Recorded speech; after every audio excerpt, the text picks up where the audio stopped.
Most places you look, the Rothschild family tree's mention goes back as far as 1743, when Mayor Amschel Rothschild was born. Most claim, including the Rothschild family themselves, that this is when they first rose to prominence and acquired their initial wealth through managing the money of William IX, Landgrave of Hesse Castle. This is not true. Their wealth, influence, and power actually originates much further back. I've traced it as far back as the 15th century, but I imagine this is only the tip of the iceberg. It all starts in two cities, Worms and Frankfurt on the Main in Germany, with the birth of Uri Fleischbeich zu Worms, born in 1421. Only 60 kilometers away in Frankfurt, Uri Fleischbeich zu Bacharach was born in 1470. Whether these two were related or not, I can't confirm, but it's possible that Uri of Worms may be the father of Uri of Bacharach. But there's very little information known about the ancestral history of these two. It is confirmed that Uri Bacharach's son, Elkanon Uri Bacharach, married Uri of Worms' great-granddaughter named Vogel zur Rotenrose of Worms, combining the Fleischbeich Worms and Fleischbeich Bacharach families. Tracing the Worms side of the family back from Vogel to her great-grandfather Uri gets confusing. According to multiple ancestry sites, Vogel's father was Rabbi Meyer Abraham Grotwall of Worms. But here's the strange part. Most sites list his date as the birth of 1489. This would have made him 11 years old when he had Vogel. Doesn't make sense, right? It would make a lot more sense if Meyer was born sometime in the late 1460s or the early 1470s. That said, Meyer's father Abraham of Worms' birth date is listed as 1474, making him 15 years old when he had Meyer, which again doesn't make any sense. An alternate birth date for Abraham I found was 1442, which again fits the timeline much better. Here's a list of direct descendants of Uri Fleischbeich zu Worms all the way to Jacob Rothschild, born in 1936, who is still alive today. There's two names that hold the most significance to the family and seem to be buried within its convoluted past and may hold the key to the family's deepest mysteries. Number 1. Abraham zu Worms. Like many early Rothschild descendants, he was a rabbi. According to the Jewish Encyclopedia, he was sick of his mentor and went traveling from Germany to Egypt. There he found a new mentor who lived in the desert, a mage, or magician, named Abramelin, who taught him the secret magic of the occult. Abraham then became very influential among his Jewish peers when he returned to Germany. Abramelin's teachings were documented and carried on by Abraham. Dated from as early as 1608, they are still preserved today in Wolfenbüttel in Dresden. Samuel Little Mathers authored a book with the teachings entitled The Book of the Secret Magic of Abramelin, which spawned foundations for the Hermetic Order of the Golden Dawn, Aleister Crowley's Thelema, and many other secret societies, religious groups, and cults. Number 2.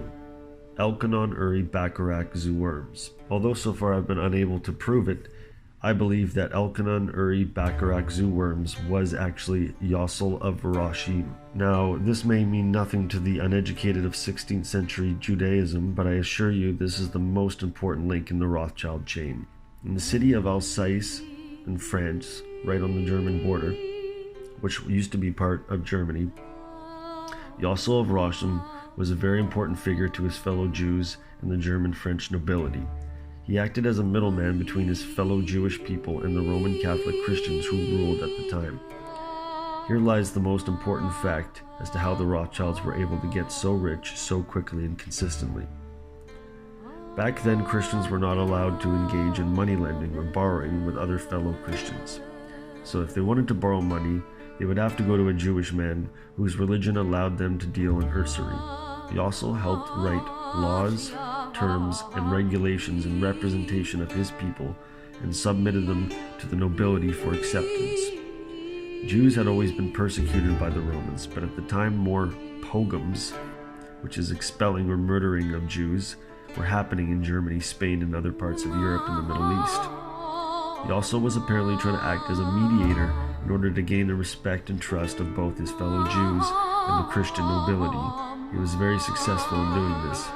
He even called himself the ruler of the Jews and had to do a brief stint in prison for saying so. One can only imagine the opportunities one would have in this position Yossel was in, as well as the opportunity to take advantage of it. One way for the nobility to clear their debts quickly would be to hold a pogrom. Meanwhile, Yossel was right smack dab in the middle of where he wanted to be, the money exchange. Here's where we can imagine the real wealth of the Rothschilds was accumulated, by hustling both his fellow Jews and the Roman Catholic rulers. There's four main reasons I have for my hypothesis that Elkanan is Yossel. Number 1, Elkanan and Yossel have very similar birth and death dates. Number 2, both men were from Frankfurt on the Main. Number 3, they were both powerful Jewish moneylenders, political negotiators, and rabbis. Number 4, I've actually traced back a bloodline connection between the Metz, which is Yossel's family, and the Rothschilds, as early as the mid-1600s. Moses Nathan Metz zum Vogelsang was the great-great-great-grandson of Yossel of Rothschild. He married Rachel Rothschild, daughter of Isaac Kalman Rothschild, who was the brother of Moses Rothschild, sometime in the mid-17th century. So we can clearly see as early as the mid-1600s the Rothschilds were blood related to the Metz family, or depending on how you look at it, vice versa. I propose that inbreeding has been happening from the very beginning, way before Uri of Bacharach or Uri of Worms. I can't say for sure, but I believe that Yossel was acting as sort of a double agent to his fellow Jews and the Roman Catholic rulers. I believe that by being the money delivery guy, he profited off his own people. There would be any number of ways to exploit this power he held. He was also the main representative of Jews in Germany. He was the one writing the laws and regulations that were to be imposed on his people. I believe he sabotaged this potential relationship between the two groups deliberately, allowing for more pogroms. Yossel also negotiated for himself a pretty good deal with the nobility. He was promised complete freedom as a Jew, which was totally unheard of at the time. He was allowed to travel anywhere he wanted and was completely free from paying any taxes, while the rest of his people lived in poverty and persecution. Strangely enough, in the majority of the Jewish literature written about him, he's painted as a saint to the Jewish people and as a human rights activist, even a philanthropist, a shadow term still being used today by many trillionaire oil and banking families. To conclude, I believe that Yossel was the first family member to attain substantial financial wealth. He was a person of huge importance and influence to the Jewish people at the time, and still is. But in light of how the Rothschilds preferred to operate in clandestine conditions, it's understandable that they would want to distance themselves from prominent family members who have made their fortune stealing their own people's money and teaching the ancient sacred magic rituals of the occult. Thanks for watching.